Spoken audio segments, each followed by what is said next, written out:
एका 28 वर्षीय तरुणाने एका 80 वर्षीय वयोमान पार केलेल्या वृद्ध महिलेवर एकटे असल्याची संधी साधत तिच्यावर लैंगिक अत्याचार केल्याची दुर्दैवी घटना पैठण तालुक्यातील पाचोड येथे सोमवारी रात्री 9:30 वाजता उघडकीस आल्याने सर्वत्र एकच खळबळ उडाली आहे। याबाबत मिळालेल्या अधिक माहितीनुसार पीडिता वयोवृद्ध महिलेची मुले कामानिमित्त बाहेरगावी राहत असल्याने त्या घरी एकट्या होत्या। 1 जून रोजी रात्री अचानक वादळ वारा येऊन अवकाळी पाऊस सुरू झाला होता।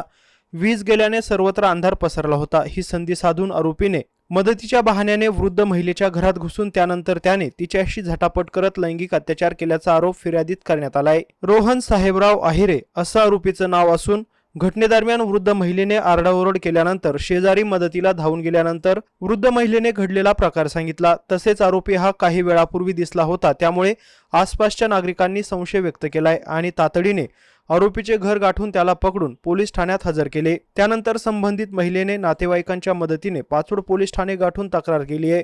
या तक्रारीच्या अनुषंगाने आरोपी रोहन साहेबराव आहिरे याच्या विरोधात गुन्हा दाखल करण्यात आलाय। माणुसकीला काळीमा फासणारी ही घटना पाचोडमध्ये उघडकीस येताच पाचोड पोलीस ठाण्यात मोठ्या प्रमाणात गर्दी जमली होती। त्यामुळे काही काळ तणावपूर्ण परिस्थिती निर्माण झाली होती, परंतु पोलिसांनी नागरिकांना कडक कारवाई करण्याचे आश्वासन दिल्यानंतर उपस्थित जमाव माघारी परतलाय। तसेच पैठण कृषी उत्पन्न बाजार समितीचे सभापती राजूनाना भुमरे, पाचोड सर्कलचे जिल्हा परिषद सदस्य शिवराज भुमरे, पाचोडचे सरपंच शिवाजी भालशिंगे, सोसायटीचे चेअरमन जिजा भुमरे यांनी पोलीस ठाण्यात जाऊन पीडित वयोवृद्ध महिलेसह त्यांच्या नातेवाईकांना धीर दिलाय। सिद्धार्थ मगर, एमसेन न्यूज, पाचोड, पैठण।